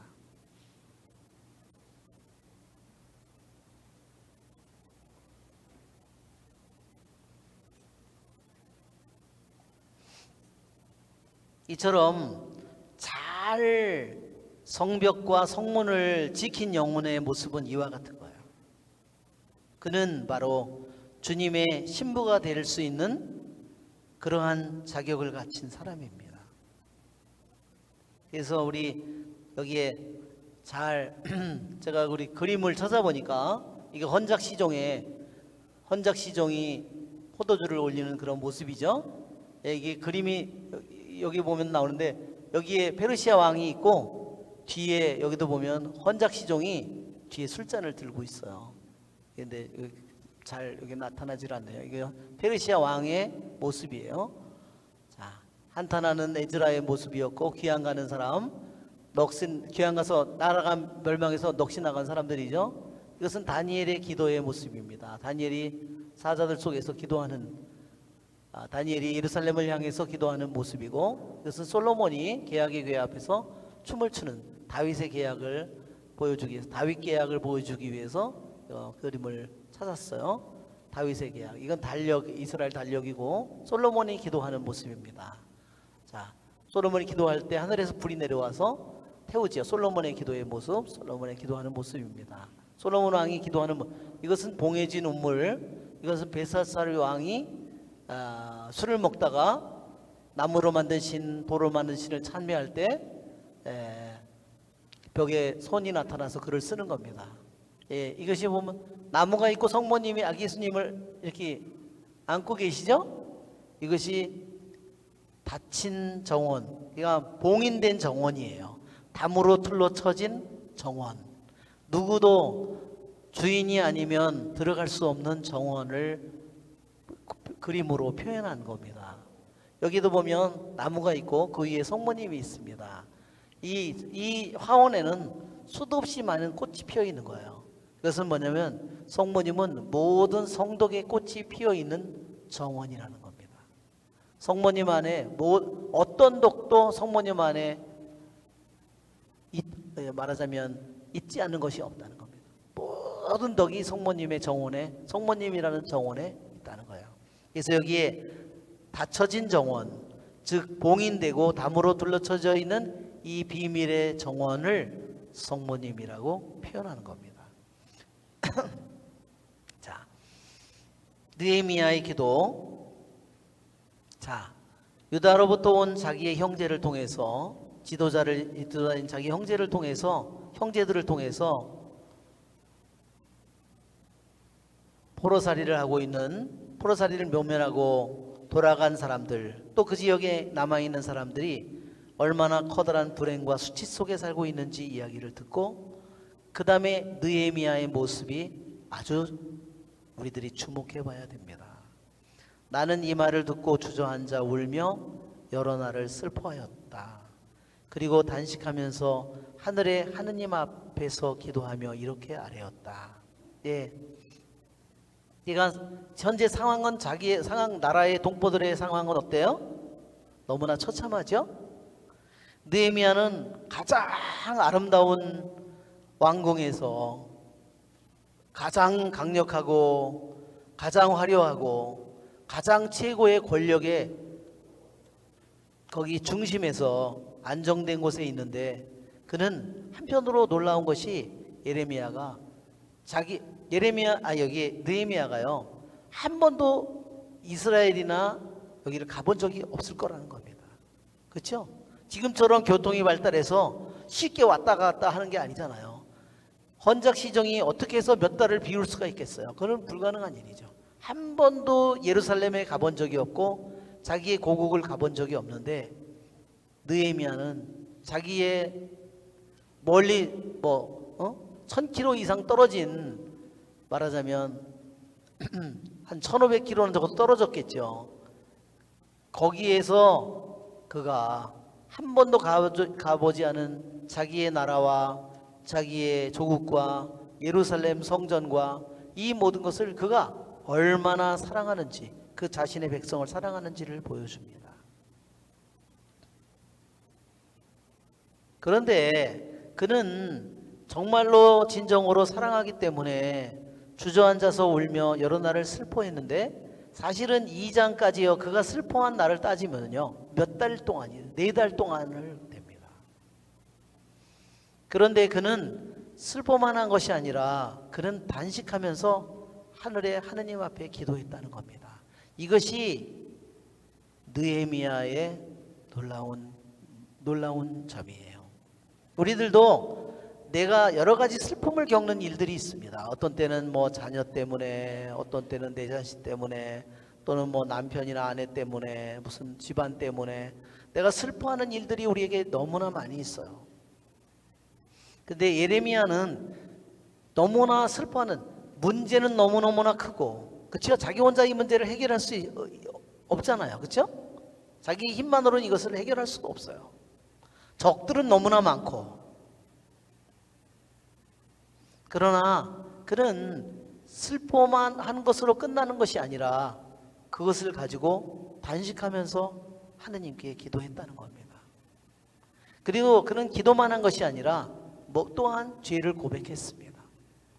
자기가 지은 죄가 아니지만, 그러나 자기 이스라엘 백성, 자기 조상들의 죄, 그것을 여기서 그가 자기가 인정하고 고백합니다. 그래서 우리들도 이 느헤미야를 통해서 배우는 것이, 우리들도 내 자신이 혼자 감당할 수 없는 너무나 커다란 무게의 그러한 난관이나 어려움이나 내가 풀 수 없는 문제를 부딪혔을 때 느헤미야를 통해서 하느님께서 우리를 어떻게 위로하시는지 그것을 보여준다는 겁니다. 나도 슬퍼하는 것은 인간이기 때문에 슬퍼하지만, 우리는 하느님 안에서 슬퍼하고 또한 그것을 하느님께 기도하고, 또한 그 문제를 자기는 나는 이게 1500km나 떨어져 있는 일이고 나는 몰라, 그건 내 문제가 아니야, 그렇게 그가 완전히 외면해 버릴 수도 있지만, 그가 뭐를 가지고 있었어요? 하느님에 대해서, 하느님의 백성에 대해서 그가 사랑하는 마음을 가졌다는 겁니다. 이것이 가장 중요한 겁니다. 그래서 우리들도 이 느헤미야가 가진 이 마음, 하느님에 대한 이 마음, 그래서 우리가 영어로는 heart for God이라고 그래요. 하느님을 향한 이 마음. 우리 성경에요, 다윗이 대표적인 사람이, 하느님의 대표적으로 하느님에 대한 이러한 깊은 마음을 가진 사람이 누구냐면 다윗이에요.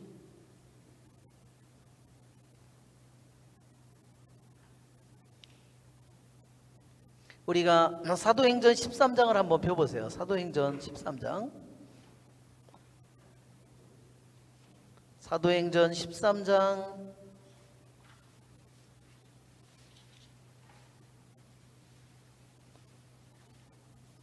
자 22절에 보면 그러고 나서 그를 물리치고 그들에게 다윗을 임금으로 세우셨습니다.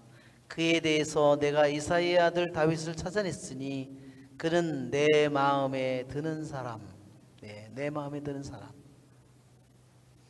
내 아이의 뜻을 모두 실천할 것이다.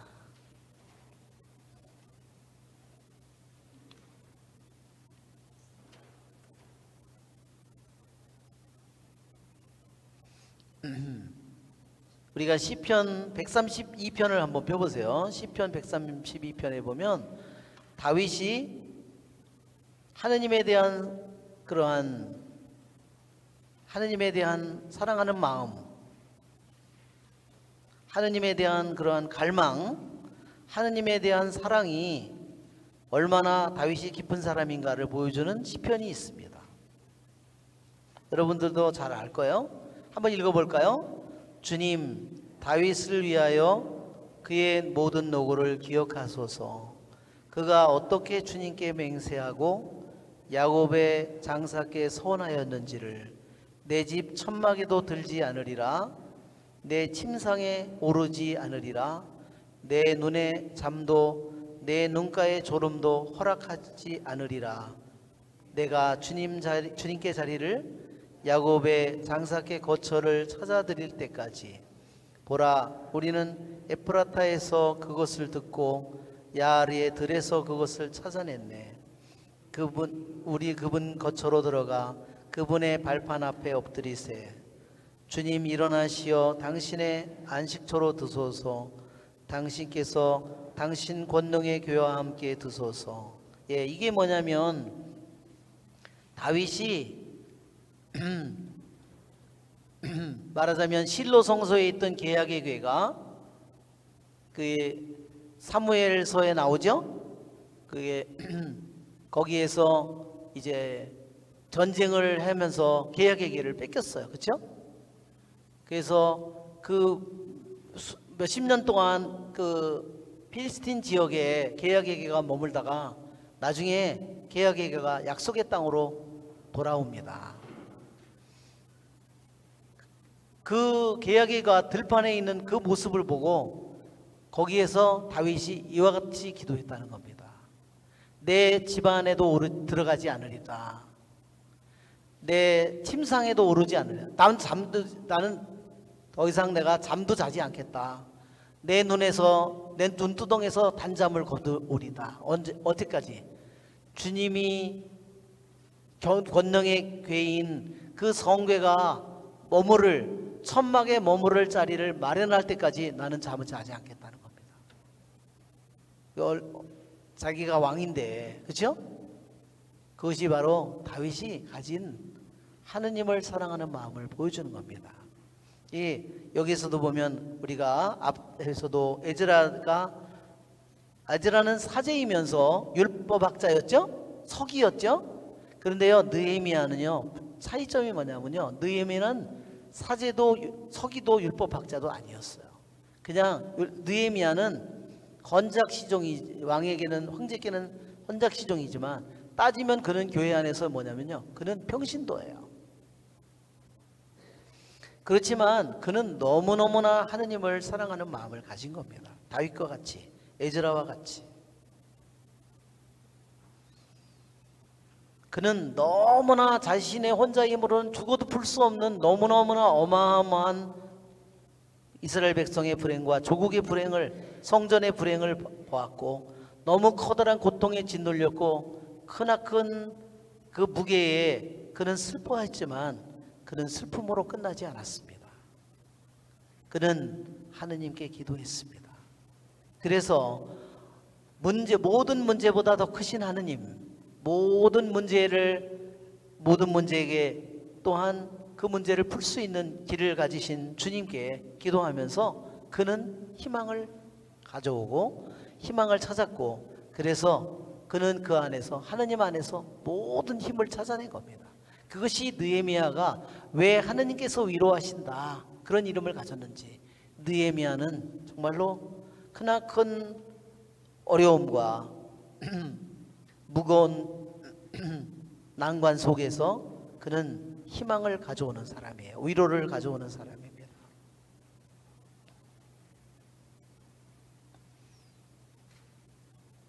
그래서 어떻게는 이렇게도 표현합니다. 우리 에즈라도 어떻게 해요? 그들이 동족이 이방인 여자와 혼인하고, 그것이 누가 앞장섰어요? 대사제 레위들이 앞장서서 그런 일을 했어요. 그래서 어떻게 해요? 옷을 찢고 사제 옷도 찢고 머리도 쥐어뜯고 수염도 쥐어뜯고, 그렇죠? 그러면서 주저앉아서 단식하는 것처럼 여기에도 에즈라도 똑같이 주저앉아서 슬퍼하고 또한 단식합니다.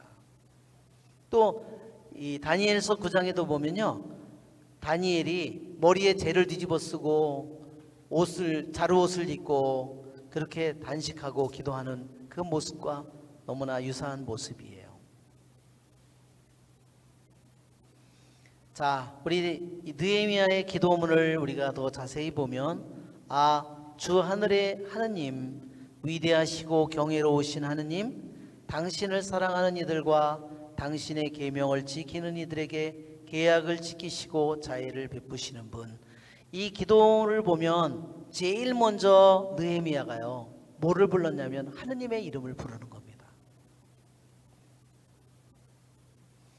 첫째로 그가 부른 하느님의 이름은 하늘의 하느님이었고, 주 하늘의 하느님. 두 번째는 위대하고 경외로우신 하느님. 경외로운, 정말 두려우신, 크고 크시고 두려우신 분, 하느님이라고 그랬어요. 또한 그렇지만 두려우신 하느님, 크시고 두려우신 하느님이지만 당신을 사랑하는 이들, 당신 계명을 지키는 이들에게 계약을 지키시고 자애를 베푸시는 분.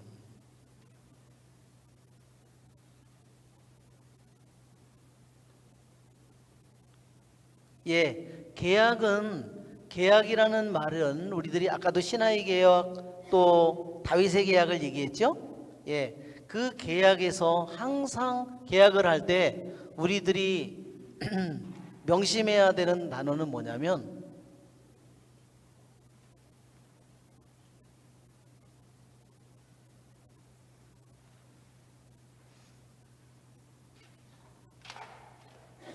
계약이라는 말을 하느님이 계약을 지키시는 분, 계약을 지키시는 하느님.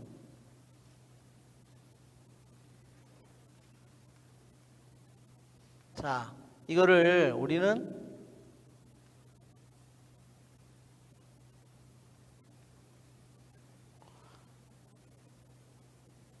말하자면 절대로 실패하지 않는 사랑이라고.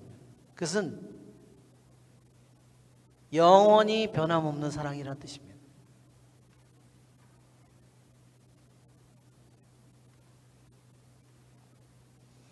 계약을 지키시는 하느님이라는 말의 의미는 그분의 사랑은 영원히 변함이 없다는 겁니다. 당신의 계약에.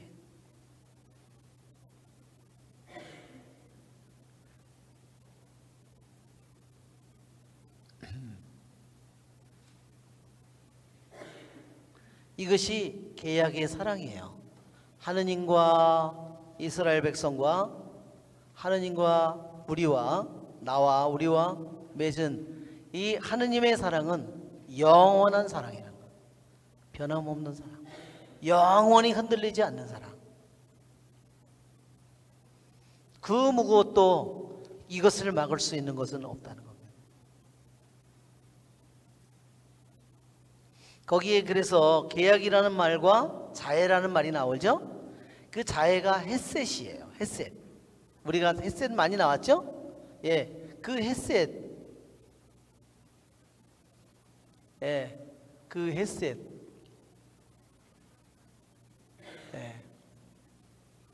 이게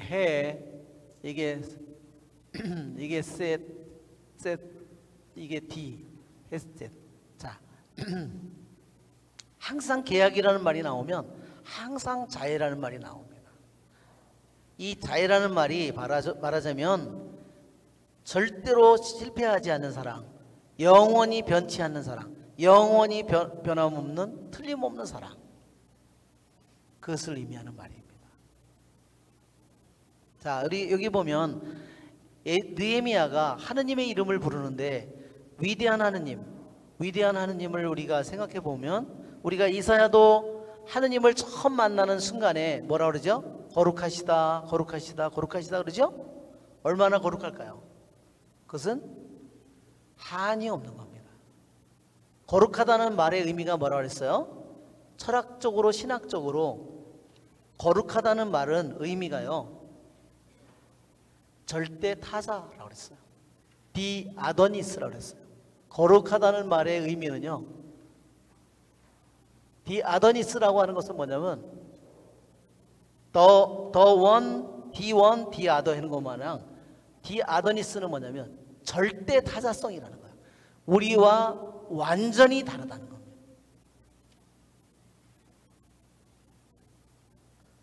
한편으로 우리는 하느님께서 하느님의 모습대로 인간을 만들어서 우리가 하느님의 모습을 닮았다고 하지만, 또한 한편으로는요, 하느님에게는 뭐가 있어요? 초월성이 있어요. 인간과 하느님이 다 똑같은 점이 하나도 없다는 뜻입니다. 절대 타자성이라고 부릅니다. 그렇기 때문에 우리들이 묵상을 할 때 때때로 내가 하느님의 거룩하심을 묵상하거나 하느님의 영원성이나 무한성을 내가 묵상을 하게 되면 우리들이 황홀경으로 들어갈 수가 있어요.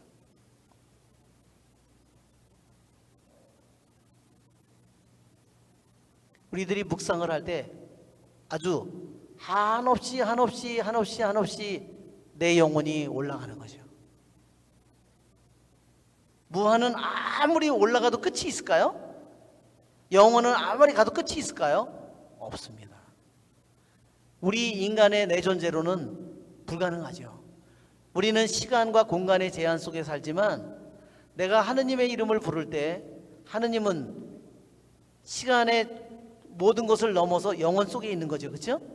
시간의 제한을 받지 않는 영원 속, 내가 하느님의 이름을 부를 때 나는 시간의 제한 속에 살고 있는 우리지만, 내가 영원 속으로 내가 조금씩 내 자신이 들어가는 거죠. 내가 기도를 할 때, 하느님의 이름을 부를 때 내가 유한한 존재이지만 무한 속으로 내 자신이 들어가는 거죠. 여기에 느헤미야가 첫 번째 주님의 이름을 부르는 그 주님의 이름 속에 느헤미야가 하느님을 얼마나 경외하고 사랑하는지, 하느님을 그가 얼마나 깊이 그가 두려워하는지, 하느님을 얼마나 깊이 그가 사랑하는지가 나타나고 있습니다. 자, 두 번째, 그가 귀를 기울이시고 눈을 뜨시어 당신의 이종이 올리는 기도를 들어주십시오.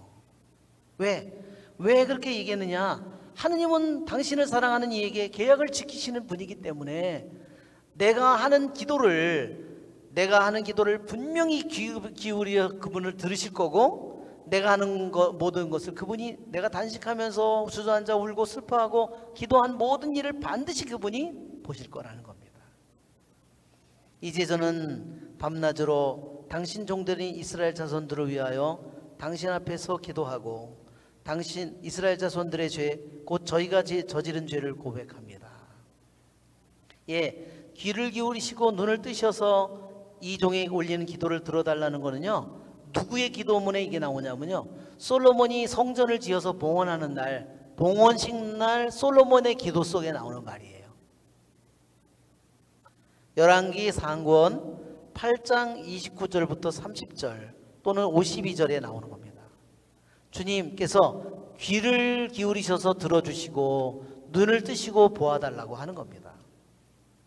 이것이 솔로몬의 기도문에 성전에 봉헌식을 하던 날 이 성전에서 누가 기도를 하건 그것을 귀담아 들으시고, 뭐 가뭄의 때든 전쟁의 때든 어느 때든 우리가 여기서 기도를 할 때 귀를 기울여서 들으시고 눈을 뜨고 보아달라고 그렇게 솔로몬이 기도합니다. 이것은 솔로몬의 기도문에 있는 내용이에요. 자, 그 다음에 기도한 내용은요, 자신이 죄를 지었다고 죄를 인정하고 죄를 고백하는 장면입니다.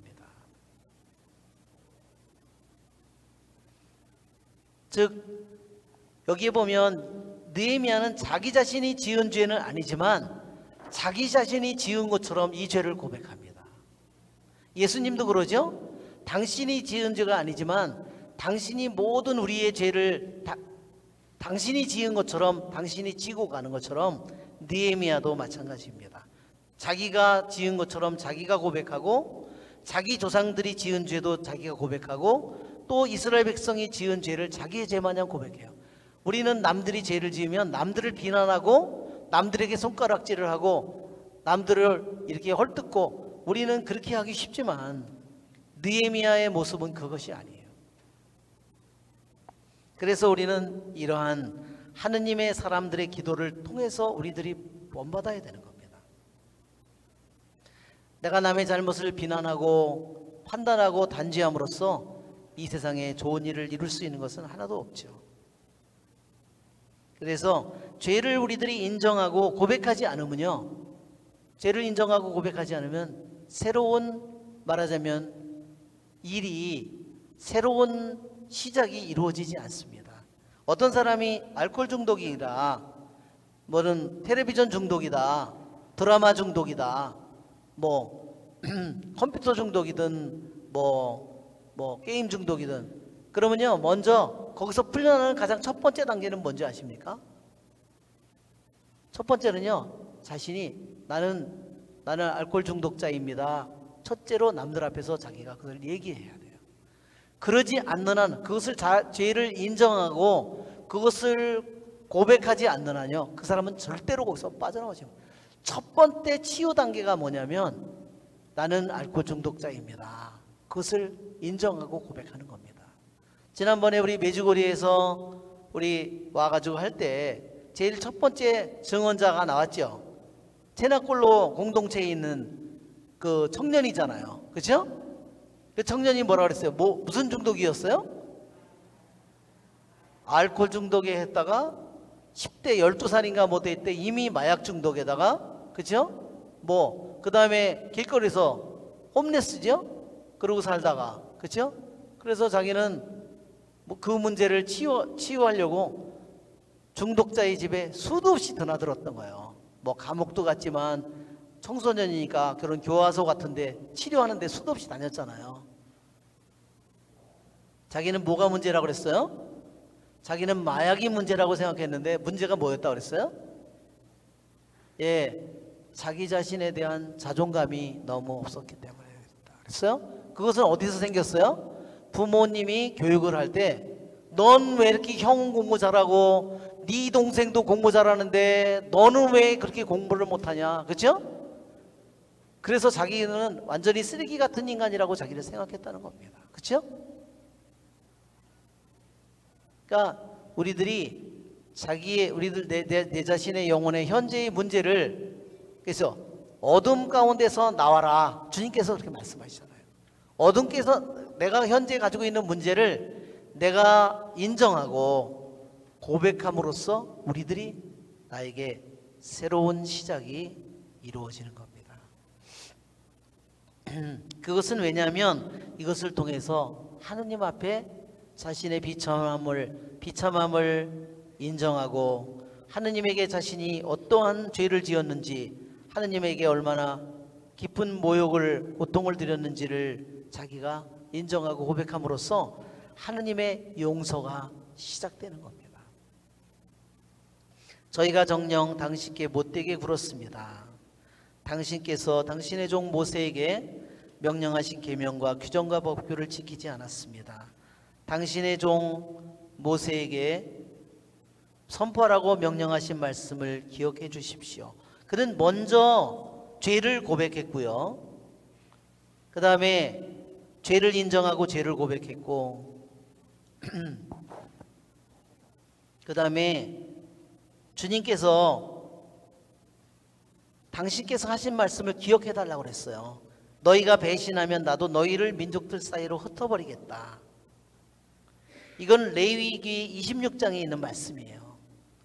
아까 거역에 따른 벌이 있죠? 바로 그겁니다. 너희가 배신하면 나도 너희를 민족들 가운데로 흩어버리겠다. 예, 모세에게 명령한 레위기 26장, 신명기 28장에 있는 계약에 따른 축복과 저주, 그 말씀을 기억해 달라고 했어요. 흩어버리겠다. 예, 흩어버리겠다는 말씀대로 당신은 우리를 이민족 가운데 흩어버리셨습니다. 이런 뜻입니다. 그러나 다시 너희가 나에게 돌아와서, 신명기 30장 1절부터 5절이에요. 나에게 돌아와 나의 계명을 지키고 실천하면 너희가 하늘 끝에 가 있더라도 내가 거기서 모아서 내가 내 이름을 머무르게 하려고 선택한 곳으로 다시 데려오겠다. 이것도 하느님의 약속이죠. 그는 그의 무기는 뭐냐면요, 느헤미야 기도의 무기는요, 하느님의 말씀이에요. 하느님의 약속의 말씀이에요. 너희들이 나를 배신하면 나는 너를 흩어버리겠지만 너희들이 돌아오면, 나에게 다시 돌아오면 아무리 하늘 끝에까지 갔다 하더라도 내가 다시 너희를 데려오겠다. 그 하느님의 약속의 말씀을 무기로 그걸로 붙잡고 하느님에게 얘기하는 거예요. 이게 하느님이 당신이 약속하신 말씀이니까 그거를 꼭 붙들고 당신 말씀대로 이루어달라는 거예요. 무슨 말인지 아시겠죠? 그게 그러니까 무기가, 우리들도 애기가 무슨 힘이 세서 엄마를 협박하나요? 그렇죠? 엄마 좀 줘. 그 애기가 그러니까 어떻게 해요? 결국은 주죠? 그런 것이나 똑같은 겁니다. 자, 느헤미야의 기도는 하느님의 약속의 말씀을 꼭 붙들고 하니까 하느님이 어떻게 해요? 그러니까 꼼짝없이 하느님께서 그 말씀을 하는. 자, 데려오겠다고 했는데, 자, 그들은 당신의 종들, 당신 백성입니다. 당신께서 큰 힘과 강한 손으로 그들을 구해내셨습니다. 에집트에서도 구해냈고, 여기에 바빌론에서도 구해냈고, 여기 페르시아에서도 구해내서 여기까지 데려왔는데, 지금 이 성벽이 없어서 이렇게 성전이 이렇게 수많은 사람들에 의해서 더럽혀지고, 이스라엘 백성들은 수치 속에서 살고 크나큰 불행과 죽음 속에서 끊임없이 살고 있으니까 제발 귀를 기울이서 이 불행이 다시는 일어나지 않게, 여기까지 데려왔으니까 당신께서 데려와서 여기서 고생시키려고 데려왔어요, 이런 뜻이에요. 무슨 말인지 아시겠죠? 네. 당신의 이 종이 오늘 뜻을 이루게 해주시고 저 사람 앞에서 저를 가엾이 여겨주십시오. 자, 놀라운 대목이 이겁니다. 페르시아 왕을 뭐라 그러냐면요, 저 사람이라고 했다는 겁니다. 기도 속에서 그가 이렇게 얘기한 거예요. 기도 속에서. 자, 임금이 자기가 이제 몇 달 동안을 슬퍼하면서도 기도했는데, 자기는 이제 페르시아 임금 아르타크세스에게 자기가 나가서 얘기할 때 임금이 자기가 하는 말을 들을 때 그것을 이룰 수 있도록, 하느님 그렇게 이룰 수 있도록 임금의 마음을 바꿔달라는 말입니다. 하느님 앞에 그는 한 사람일 뿐이죠. 그렇죠? 독약 하나 먹고 죽을까 봐 벌벌 떠는 인간이잖아요. 자기는 그걸 맨날 보고 있잖아요. 그 거대한 페르시아 왕국을 지배하고 수많은 것을 다스리는 왕이지만 자기 독약 하나 먹으면 죽을까 봐 벌벌 떠는 왕이라는 걸, 한 인간에 불과하다는 것을 그는 너무나 잘 알고 있는 겁니다. 자, 이 일을 이루어주는 건 누구예요? 왕이지만, 왕을 통해서 이루어지지만 왕의 마음을 움직이는 건 누구예요? 하느님이에요. 그렇기 때문에 그는 저 사람입니다. 세상의 눈으로 보면 왕이지만, 대왕이지만 하느님 앞에 보면 그는 한 인간일 뿐입니다. 예, 여기서 보면 우리는 느헤미야의 기도가, 우리들이 느헤미야의 기도를 통해서 우리가 배워야 돼요. 그렇죠? 우리들이 나에게 정말로 내가 다 해결할 수 없는 크나큰 난관을 만났을 때 슬퍼만 하지 말고 우리들이 하느님께 기도하면서, 우리들이 하느님께 기도하면서 힘을 되찾아야 되고, 우리들이 하느님께 기도할 때 뭘로 협박을 해야 돼요? 하느님의 약속의 말씀으로 협박을 해야 된다는 겁니다. 할렐루야. 그럼 하느님이 꼼짝 못하는 거예요. 하느님, 그 크신 하느님이요, 우리 보잘것없는 인간의 이것 때문에 꼼짝을 못하는 겁니다. 알았죠? 예. 할렐루야. 영광이 성부와 성자 성령께 성부와 성자 성령의 이름으로 아멘.